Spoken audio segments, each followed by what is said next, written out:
The next thing we need to do is install a CPU in our motherboard. Now, remember we said that the motherboard is kind of like the soul of the PC. It's what glues everything together.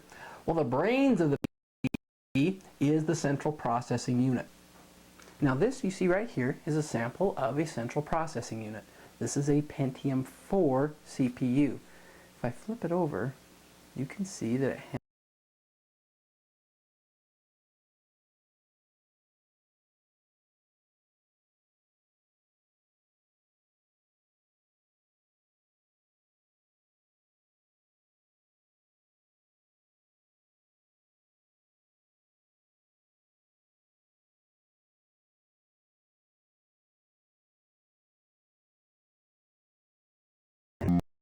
Pentium 3, Pentium 4, we have the Celeron, etc.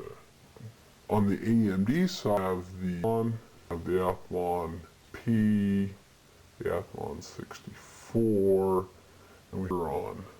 Obviously, looking at these different families, you probably know that a Pentium 4 is a much better CPU than a Pentium 3. Likewise, an Athlon XP is better than just a plain old Athlon. The next thing you need to keep in mind is what we call speed. Very simply, how fast does it run in megahertz or gigahertz? This is where things get kind of tricky. It's possible to have, say, a high-end Pentium 3 that has a clock speed that is very close to the clock speed of a low-end Pentium 4. Now, does that mean that that Pentium is almost as fast as that Pentium 4? Actually, does not mean that at all. In fact, you'll notice a huge difference between the Pentium 4 and the Pentium 3, even if their clock speeds are about the same. The only place that the clock speed comes into play when as a deciding factor is within the family itself. Pentium 2 gigahertz is obviously slower than a Pentium 4 running at 2.5 gigahertz. The next factor you need to keep in mind is the socket. We talked about this earlier when we were talking about motherboards. You need to purchase a CPU that will fit and is compatible with the socket on the motherboard of your system. So that brings up what CPU should you choose? Well, it depends heavily on what it is you want to do. If you've got a system that you're going to use to word process with, and that's about it, maybe read email now and then, you probably don't need a real super duper fast system. A Pentium 3 might do you very nicely. However, if you're going to be manipulating graphics or you're going to be playing audio files that are compressed that require CPU horsepower to decompress them, then you should pick a faster CPU. If you're going to do 3D rendering and modeling, you want the fastest you can get. A general rule of thumb, however, is that the faster the CPU, the later the family, and the faster the clock speed, the better you're going to be and the happier you're going to be with the system. Now, this brings up an important point. We've talked over here about the Celeron and the Durons. Many times you'll see a Celeron advertised for a much lower price, even though it's a Pentium 3 Celeron, Pentium 4 Celeron, and it has a similar clock speed as a regular Pentium 3 or 4 CPU. Well, how does that work? What AMD and Intel did was take their more expensive, higher-end CPUs, the P3, P4, and the Athlon. They took some of the features that speed these processors up out, marketed them as lower-end CPUs. So, if your budget's tight and that's all you can afford, they certainly will work. However, the performance is much better with a P3, P4, or Athlon XP CPU. With that, let's now take a look at the CPU in the system. It's really pretty easy. In the old days, it was hard. Nowadays, we have what are called ZIF, Zero Insertion Force sockets, which this is right here, that make installing a CPU really easy. Now, one of the cool things here is that this socket is keyed. I don't know if you can see this or not, but right down this corner, it's missing 2 holes. Now, the other corners all have holes. And the pattern makes it so you cannot insert that CPU.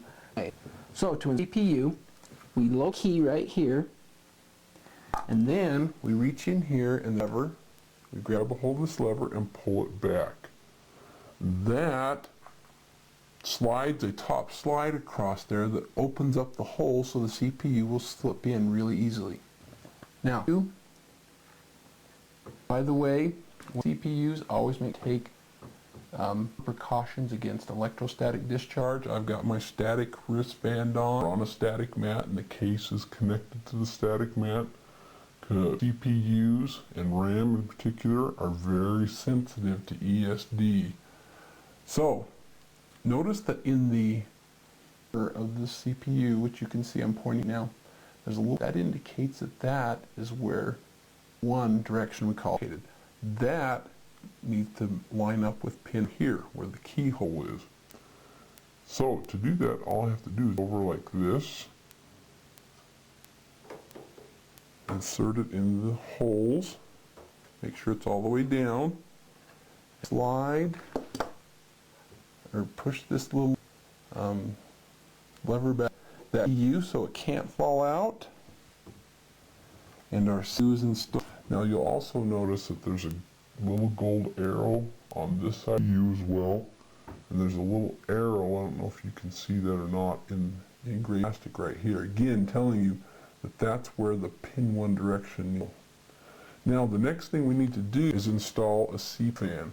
Now back in the old those just didn't very much heat, and so we didn't worry about cooling that much PUs. The fan inside the power supply was usually sufficient to cool the CPU.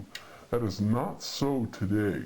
These CPUs take out tremendous amounts of heat, and they need to have dissipation measures dedicated just to the CPU, as they will overheat and destroy themselves. What we have here is a sink and a CPU fan. If you look, you can see those metal grooves. What the heat sink does is add surface area. It sits on top of the CPU, and its job is to pull heat from the CPU, and because it's got all these larger surface area than the CPU, hence can dissipate more heat into the air. When the heat sinks were with the late generation 4s and such, a heat sink is not sufficient. In addition to having a heat sink, we also have to have this fan on top of the heat sink as well to keep things cool. Now, there's an important point to see here around. As you can see on the bottom, there's this gray pasty. Now I already tried it out, it worked. So that you can see that the stuff is kind of smeared a little bit. But that's called a thermal pad. When you install heat sink on top of the CPU, your heatsink will have either this thermal pad, or it'll have a little tube of thermal that you need to put on top of the CPU, and it just helps. So make sure you have the pad on there, or squirt the paste, which your came with. Then you need to install the heatsink and fan. To do this, I'm going to slide this in right here. Slide the heat sink down into place on top of the CPU. This particular heat sink, I just have to kind of click on the manufacturer and the model that you're dealing with.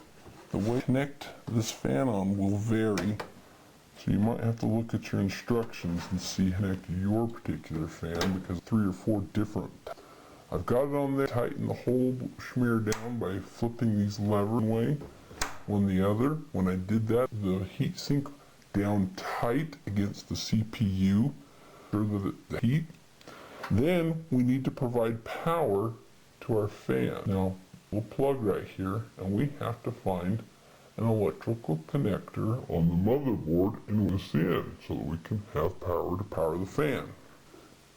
Now, I don't know this up, but there's a little white right down here, or next to the heat sink, that we can use to provide power. Fan connector, and it's keyed so it can be plugged in one direction. Easy, 3 prongs, and just slide that plug on top of there so it clicks. And now our C-fan has power and cool off that CPU. We're making progress. We've got our power supply in place. We've got to install the motherboard. We have our CPU and CPU fan installed on.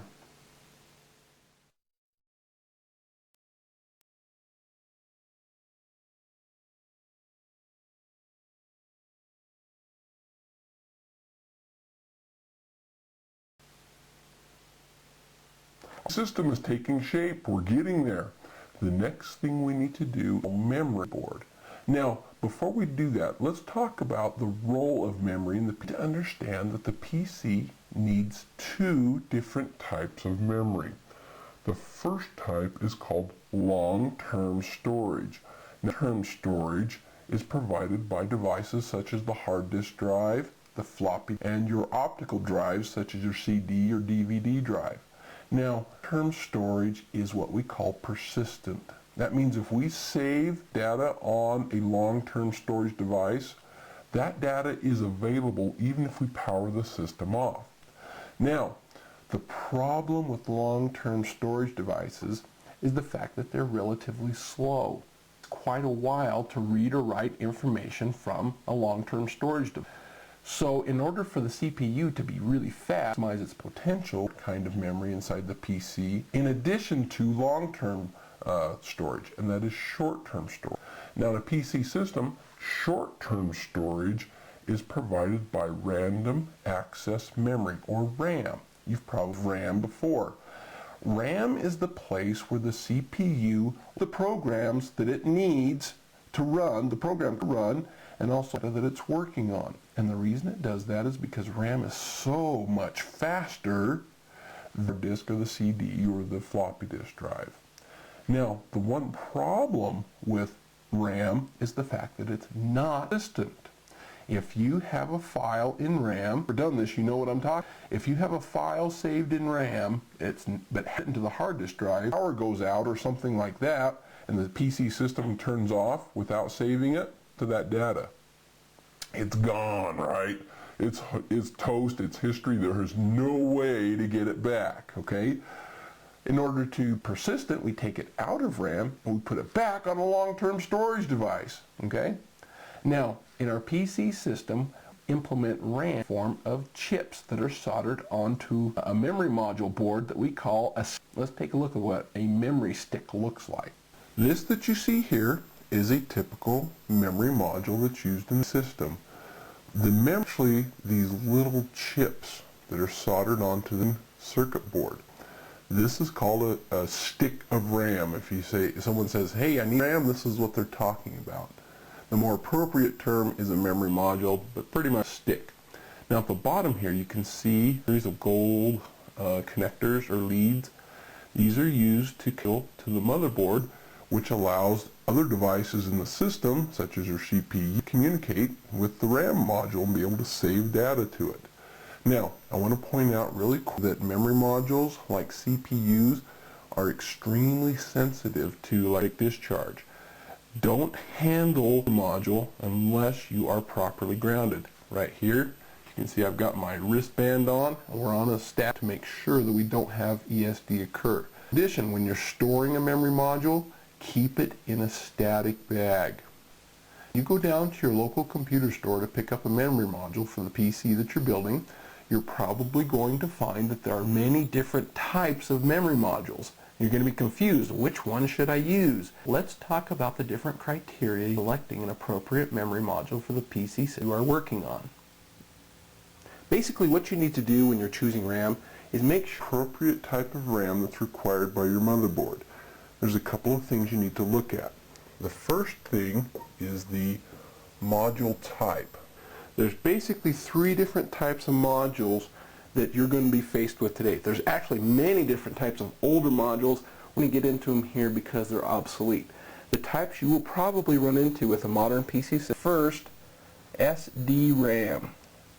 Now an SDRAM module has 168 pins and it uses a clock.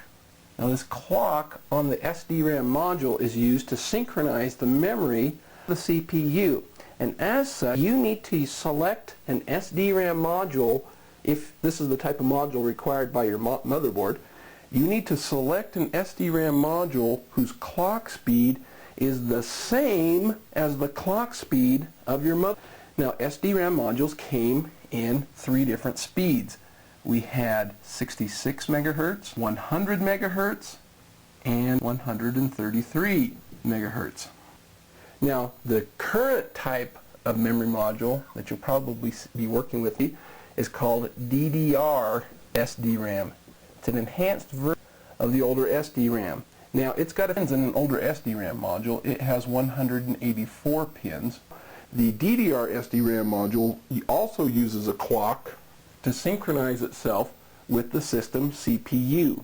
And just like with an SDRAM module, the speed of the memory module must match the clock speed of the motherboard. And it's quite a bit more complex than the old SDRAM modules where you had 3 clock speeds. There are a ton of different clock speeds. And to make things even more confusing with DDR RAM, they gave names to each of the different clock speeds. For example, if you had 266 megahertz motherboard, then you would need a 206 megahertz SDRAM clock. The problem is that they didn't call it 266 megahertz. What they called it was PC 2100. So how do you know what to pick? Well, what you do is you take a look at your motherboard and see what type of memory it needs, and then take DDR RAM and make sure that it's compatible clock speed. Now, there's a newer type of memory module on the market now that's an enhanced version of DDR RAM. It's called DDR2 SDRAM. It is a little bit bigger module. It has 240 pins. DDR2 also uses a clock to synchronize the memory module with the motherboard. It uses the exact same designations as DDR SDRAM uses. The next thing you need to keep in mind when choosing RAM, in addition to module type, is the capacity of the module. So the first thing to look at is how many memory slots and how much memory do you want to install in the system. Now, once you have that, then you got to check your motherboard specs, because not all boards are created equal. Some motherboards support larger sized memory modules. It'll probably say, I can only address that's as big as, and I can only address a maximum amount of RAM in the system of X. Another thing to check when you're dealing with capacity is an issue we call banking. On some motherboards with some types of memory modules, you may be required to install 2 modules at a time. If you install just one, the system won't read it. You install 2 at a time. And it depends on the motherboard, and it depends on the type of module. Again, check your documentation for your motherboard thoroughly. In fact, I recommend when you're buying the components for your PC system you're going to build, get your motherboard first, then check the documentation and see what kind of memory you're going to need, and then purchase the memory later. Let's take a look at how we install a memory module in the PC system we're building. Okay, in this particular, I have 2 memory slots right here. And I checked the documentation and found out that it requires a DDR SDRAM module, and that it is a PC 3200 motherboard, which means it runs at 400 megahertz. So I need to purchase PC 3200 DDR SDRAM memory modules. And I checked about banking, and there are banking rules, so depending on how much memory I want to put a single memory module, or I could populate those slots with memory. Now, for this system, I decided that I want 1 gigabyte of RAM, and I found a good 512 megabyte memory modules. And by the way, that's just a hint. Many times you'll find that the larger capacity memory, like a 1 gigabyte module, are considerably more expensive than just purchasing 2. In this case, it was more expensive to purchase 2 512 megabyte modules, so that's what I chose to do.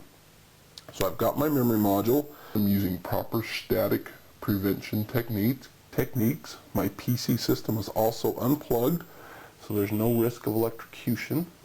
And then I get this module in the proper direction in order to sit in there.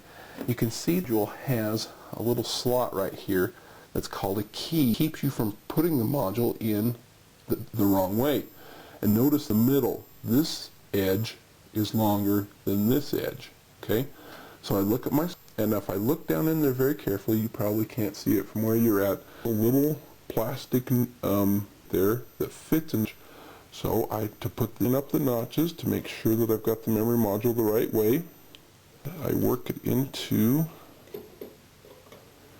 the slot,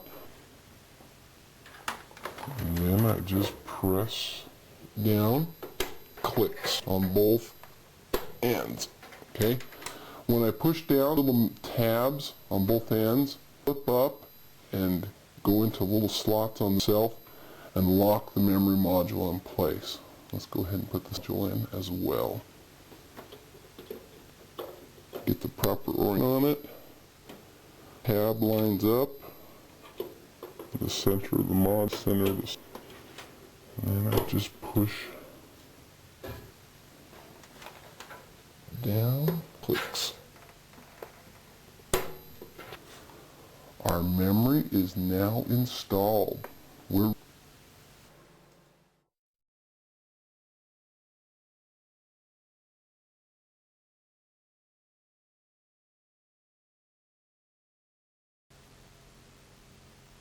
With the CPU installed on the motherboard, the next thing to build our PC is install any boards in exploits. One of the great revolutions of when it came out in the mid-70s was the fact that it was built modular.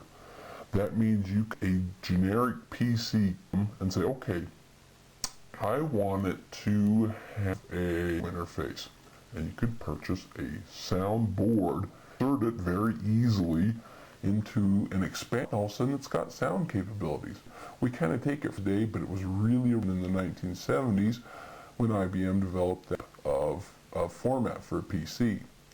Now, to install boards in a PC, you need to know that there are many different types of expansion slots. There are 3 different types of expansion boards that you need to be concerned with in a modern PC system.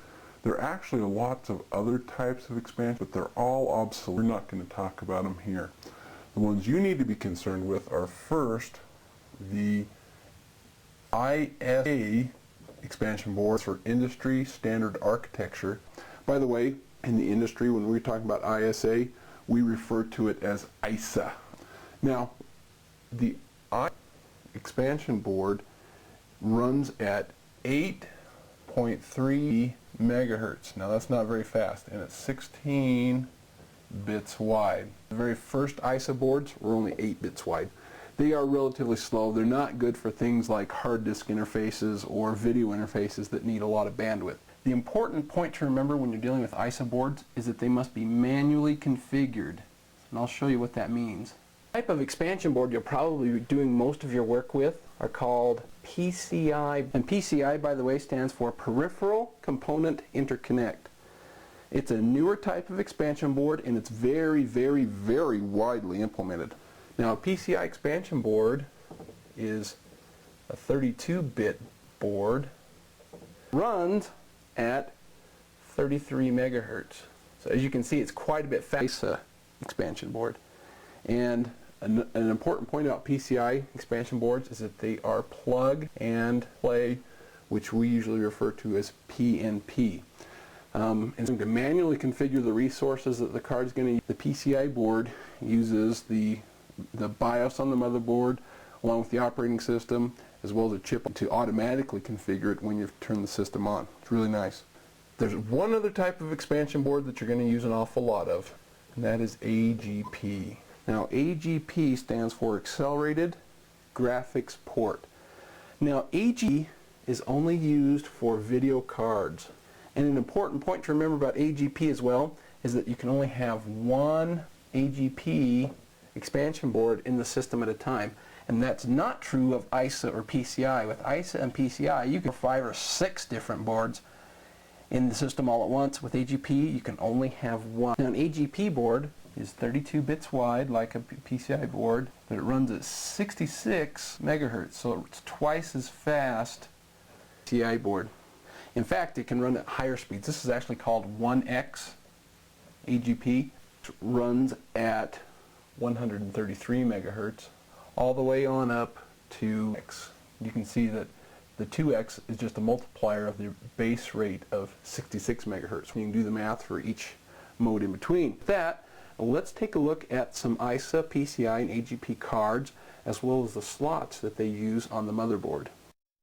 Okay, we're taking a look at the motherboard and we're building, and it actually only has 2 of the different types of slots we talked about.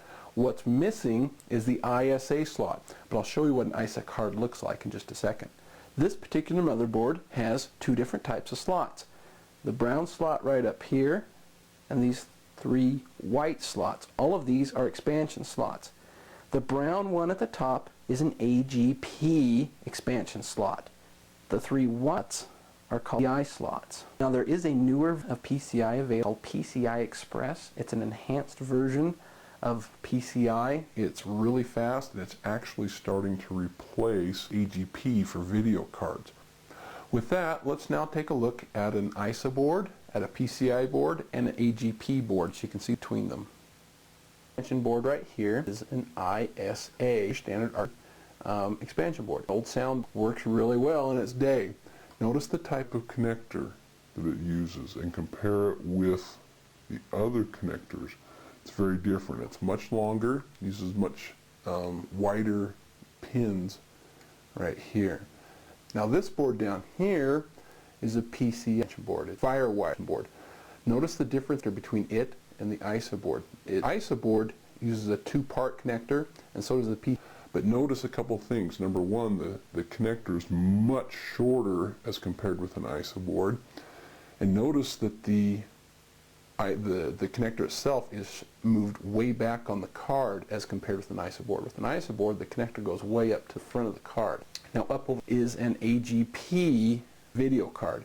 Notice that the connector is very different. It's got 3 parts to it. It's about the same width as a PCI card, just a little bit shorter. But the way the pins are wired, the way that the connector itself is configured is very different from 2. Now, in addition to these types of expansion, you also need to understand that each expansion installed system has to be configured with sets of resources that it can use in order to communicate with the other devices in the system, such as the CPU or with the system memory. These are called the interrupt request channel, the input-output address, as well as memory access, or DMA. The first parameter you need to be concerned is the expansion board's interrupt request channel, or IRQ.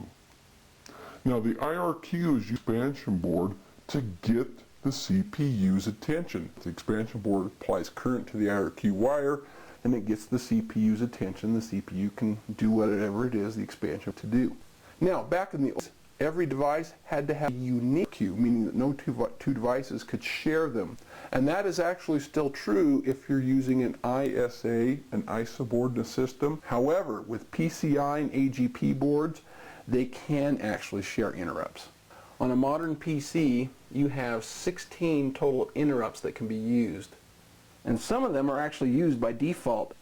Now there's a couple of points you need to remember. First of all, you cannot use IRQ and IRQ9 at the same time. Because of the way the motherboards are wired, that's actually the same interrupt channel.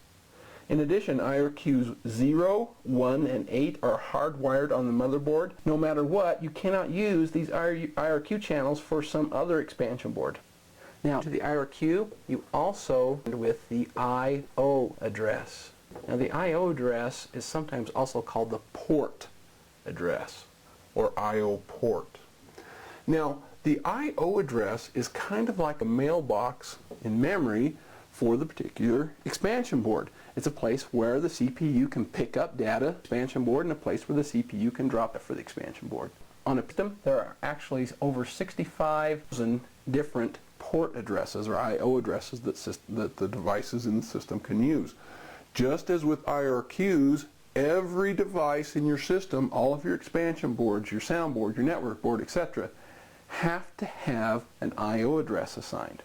And unlike IRQs, they cannot share I/O addresses. The nice thing is, because we have 65,000, there's usually no problem with different devices trying to use the same I/O address. Occasionally it happens, but not very. Another important point is the fact that many devices will actually use more than one I/O address. Now with IRQs, every device, every expansion board you put in the system will have one IRQ assigned to it. However, a device may have a whole range of I/O addresses depending on how much information it needs to move in and out from the device to the motherboard. The last, this is one that's not used by all devices, it's used by some, is called the DMA channel. DMA stands for Direct Memory Access. Some devices will require it, some won't. Now DMA are communication circuits used by high-speed devices to communicate directly with RAM without involving the CPU. Now DMA channels are used extensively by devices such as the like floppy disk drive, hard disk drives. On a given PC system, there are 7 DMA channels available. Just like I/O addresses, each device that uses DMA has to be assigned a unique channel. So you're probably asking, well, how do I configure all this? Well, it depends on the type of expansion board you're dealing with. First, take a look at the expansion board and see how we go about configuring these resources. This is an old ISA expansion board, and it uses an interrupt channel, and it also uses an I/O address. It doesn't use a DMA channel. However, to set the IRQ it uses, you use this jumper right here. To set the I/O channel that it uses, you use these jumpers right here. Now this is an older card. It has the choice of setting it to IRQ3 or IRQ5. I don't know if you can read that underneath there, but it says, and if you have the jumper over here in this position, that's IRQ5. If it's over on the other one, it's IRQ3. Now if I want to set the I/O address, I use these sets of jumpers right here. Now there's actually a little legend here. There's 2 pins on these jumpers. It says if you have these plastic shunts on top of these, in this combination it yields this I/O address. If you do it this way, it yields this other I/O address. I/O addresses are referenced using what's called hexadecimal notation. With hexadecimal, instead of going 0, 1, 2, 3, 4, 5, 6, 7, 8, 9, 10 to a decimal, hexadecimal uses a base 16 number. What we do is we say 0, 1, 2, 3, 4, 5, 6, 7, 8, 9, and then going 10, we go A, B, C, D, E, F. Now, if you're dealing with a PCI board, you know what? You don't have to worry about any of that because PCs are plug and play. When we deal with plug and play, we insert a board slot, and then when the system boots up, the motherboard, the operating, and the board all interact together to automatically configure the board with the IRQ, the I/O address, and the DMA channel. Let's take a look at how we install a PCI board in a system. Now our motherboard here has 3 PCI slots, and we have a PCI we want to install. It doesn't really matter what slot in, and for this board I want to put it in the bottom slot. So I'm going to take my expansion board and I'm going to insert it right down here in the slot. And here's the important part. When you're inserting this card in the slot, start rocking and wiggling things to get it to go in. Of resistance. You don't want to do that. You want to apply firm, even pressure on both ends of the card at the same time. Just pressing it down gently until you feel it hit the bottom of the slot. Okay? Now with the card in the slot, notice over here that this tab is out here and there's a hole right here. This is to secure the card, and this is so important. Always fasten that expansion board down. Now the screws look like this and come with your case, sometimes with the motherboard and sometimes with the expansion board itself, and they just thread right in here. And then I tighten it down. One other thing I want you to keep in mind when you're dealing with expansion board. On the back of our case here, I have lots of different openings in the back of the case to accommodate expansion boards. Well, more than likely you're not going to use all of these different slots. If you have open slots back here, you need to fill them in and ensure proper cooling. What you need to do is to use a slot cover and cover up the used slots in the back of your PC. By your case, it should come with a whole bunch of extra slot covers that you can use to fill these holes in. Okay, I've got a slot cover in there, and I would want to put slot covers on all the other open PC as well to make sure air escaping where it shouldn't.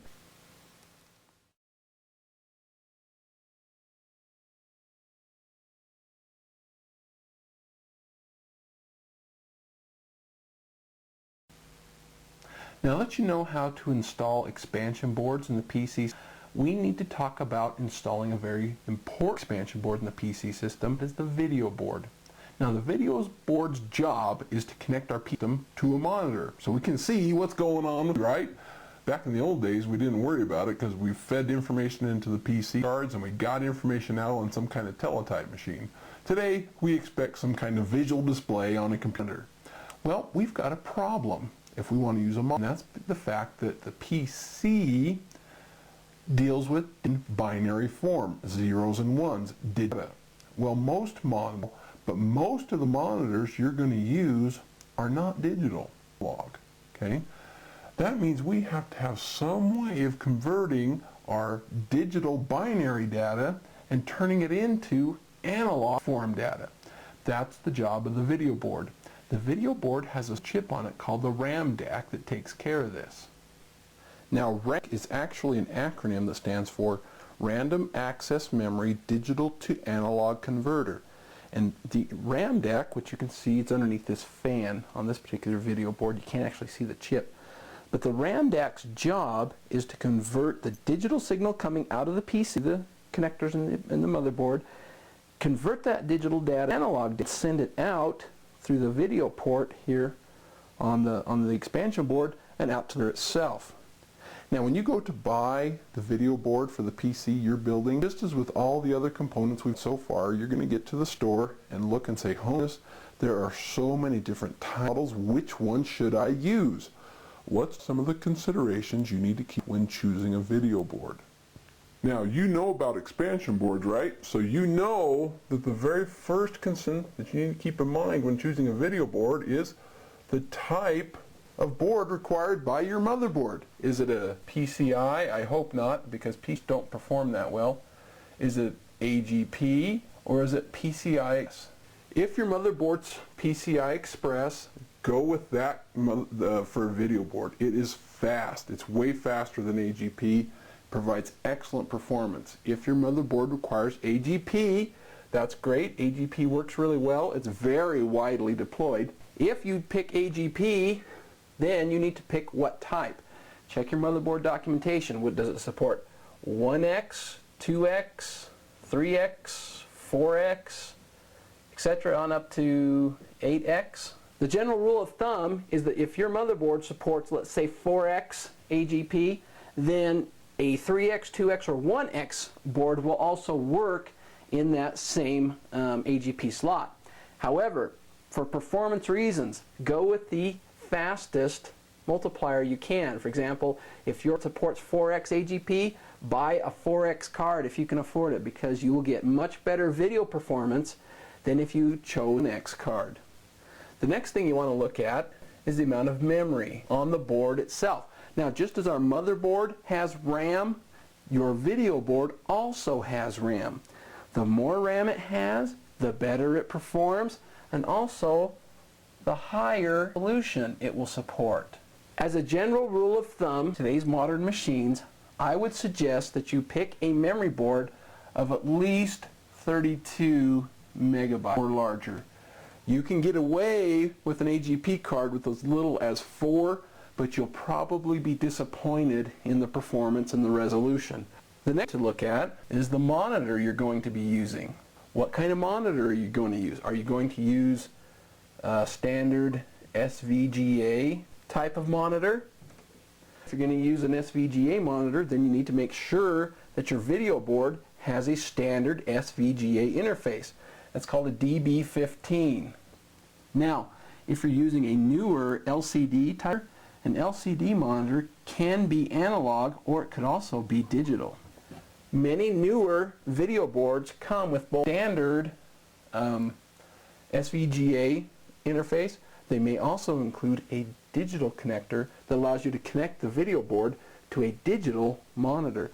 The last thing you might want to keep in mind in addition to the type of monitor, is the number of monitors. Do you want to have a dual monitor setup? Essentially what you have with a dual monitor is you have an expansion board that has 2 video ports on it, which are connected to 2 separate monitors. If you're using the right operating system, which is Windows 98 2nd edition or Linux, then you can actually extend your Windows desktop across both monitors. If you want monitor configuration, then you need to purchase a video board that has 2 ports. We call them dual head video boards. So anyway, those are the factors you need to keep when selecting your video board. With that, let's demonstrate installing a video board in a PC system. Now, as you can see, our motherboard uses an AGP slot, and I've got an AGP card. It's a 32 megabyte AGP card.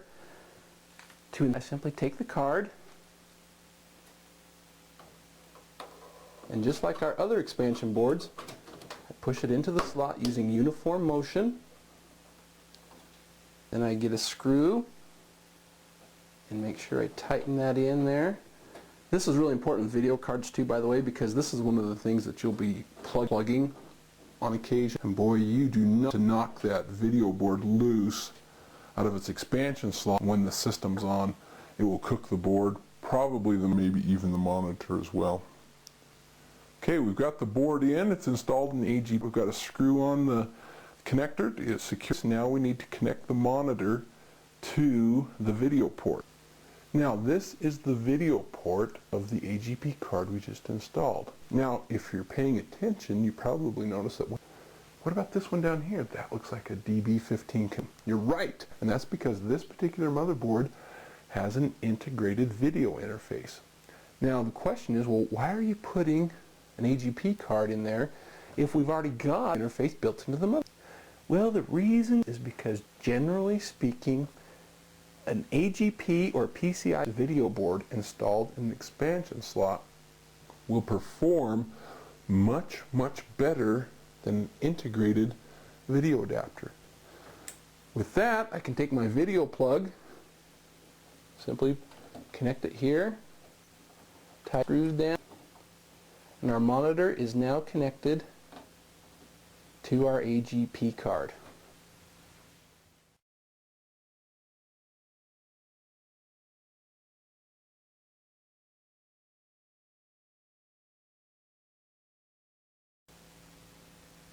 With our video board installed, ready to install a floppy diskette drive in our PC. Now, in case you don't know, a flop drive is a type of drive that allows us to insert a floppy into our system and use it as long-term storage, save data and read data from it. Now, floppy disks have been around a very, very long time. And many folks will ask, well, if we have hard disks, why still put floppy disk drives in the system? One thing that floppy disks excel at, and that's a thing called sneakernet. Now, if you haven't heard of sneakernet is kind of like a computer network, only it involves using sneakers instead. You save the data that needs to be transferred from one PC to another onto a floppy disk, and then you walk with your sneakers over to the other computer, put it in, and copy data over. Another thing floppy disk is for troubleshooting computers. You can create, using different operating systems such as Windows and Linux, you can create what are called emergency rescue disks with the operating system that will allow you to boot the system should something bad happen to the hard disk drive. So with that in mind, let's take a look at floppy disk drives and disks.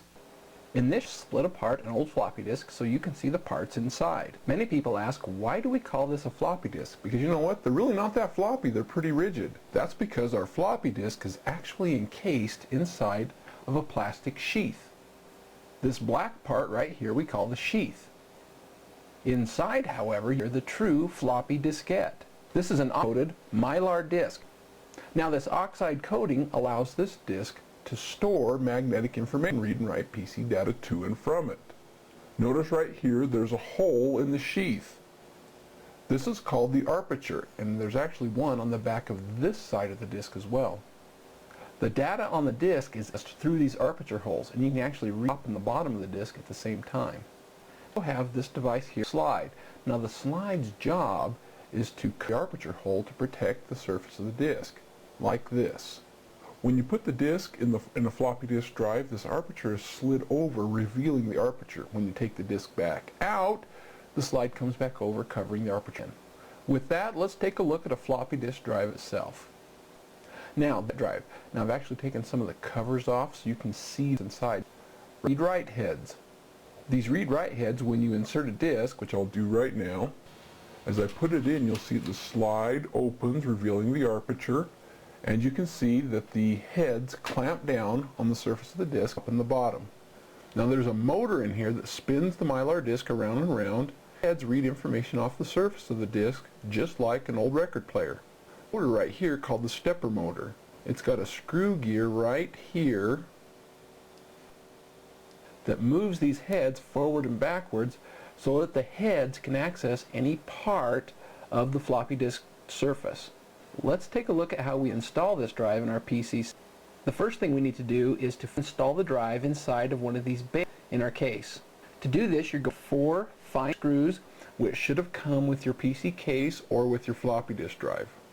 Now, in this case, these top 2 bays here are designed for floppy disk drives. They have an opening in the front of the case so you can get at the front of the drive. So the first thing I need to do is to remove the slot cover from the front of the and then slide in like this. And what you want to do is put your hand on the front of the case here and feel the front of the floppy drive coming through, and then push the drive back and forth until the front of the floppy disk flush with the front of the case. Once you get the alignment right, then just start 2 screws like this. This will secure the floppy drive into the case itself, and then tighten the screws down and start 2 screws in the back side of the case and tighten them down as well. Alright, with our drive mounted in the bay, the next thing we need to do is connect power to it. Now, if the various wires coming to the power supply, you'll see that there's 2 different types of power plugs. These are called Molex connectors. We have a large-sized Molex connector that you can see right here, and a small-sized Molex connector. The floppy disk drive uses the smaller Molex connector. Now, we need to connect Molex plug to the connector on the drive right here. So I bring my plug up and I put right here. Now there's a key on the bottom plug, and this prevents you from plugging this plug-in upside down. It won't go. It's keyed so you can't put this on backwards. So make sure you got it way. If it won't go on, it's a pretty good indication you're putting it on the wrong way. And slide the connector on. Alright, now this drive has power. Now what we need to do is connect our drive to the motherboard. The floppy disk cable connects to these sets of pins right here. Now on the surface that looks fairly straightforward. However, you do need to be concerned about 2 issues. The first one, now if you take a look at the floppy disk ribbon cable, you'll notice that there's a stripe over here on this particular wire. That indicates that this wire pin 1. What you need to do is match up the pin 1 wire on this connector with the pin 1 connector on the floppy disk drive itself. And the problem here is the fact that most floppy disks are notoriously bad at labeling the pin 1 connector disk drives. So how do you figure out when is pin 1? Well, first of all, documentation. If you don't have your documentation, then take a look on the drive itself. Some floppy disk drive manufacturers will put a little 1 to indicate which of these pins is pin 1. Now this particular floppy disk drive, fortunately, has a little 1 imprinted right here that tells me that this pin is the pin 1 connector. Now if you don't have documentation and pin 1's not clear on the drive, then there's a rule of thumb that I've used over the years and it's never failed me. And that is the fact that the pin 1 on the connector is usually the pin closest to the power connector. I don't think I've ever seen a floppy disk drive that's violated that rule. Pin 1 is usually the pin closest to the power connector. So what we need to do is match up pin 1 ribbon cable with the pin 1 on the floppy disk drive connector. Another issue. Notice with this particular floppy disk cable that there is a twist in the wire right here. Ribbon cable actually has 3 different connectors. There's another connector right here in the middle. This can be connected to a second floppy disk. And on the far end of the cable, there's another connector, and this connects to the motherboard. So the question, which of these 2 plugs should I use for my floppy disk? Should I use the middle connector or the end? The answer to that question is, well, which drive letter do you want to your floppy disk drive? The drive that is connected to the connector comes after twisting the cable is always A. So if I were to connect the floppy disk drive to this connector right here after on the connector after the twist, this drive would be drive A. If, however, I were to choose to connect my drive using this in the middle, it would actually be drive B. I want it to be drive A, so I'm going to use this plug right here that comes after the twist in the ribbon cable. So I'm going to turn it this way, putting up my red wire with pin 1, and carefully put it on. Now, if 2 things will happen, either the system won't boot it or the floppy disk drive light on the 5 will stay on all the time. If you see any of those conditions, you got the cable backwards. Okay, with that, we now need to ribbon cable to the motherboard. Now this connector right here on the motherboard is our floppy disk connector. How do I know that that's the floppy disk connector? The way you can tell that this is a floppy connector is the fact that it's smaller. It only has 34 pins. The hard disk connector, which is included on most motherboards, has 40 pins. Just as before, we still need to be concerned with pin 1 direct. Fortunately, this connector on the ribbon cable has a key right here in the middle of the connector. And if you notice down here, there's also a corresponding in the plug. So I'm going to turn the cable like this so the key matches up with the slot. Okay, we're all connected. However, there's still one more thing we need to do before floppy drive can work, and that is configure our CMOS cells with a particular type of floppy drive that's installed. We're not going to work right now, we're going to do that later on.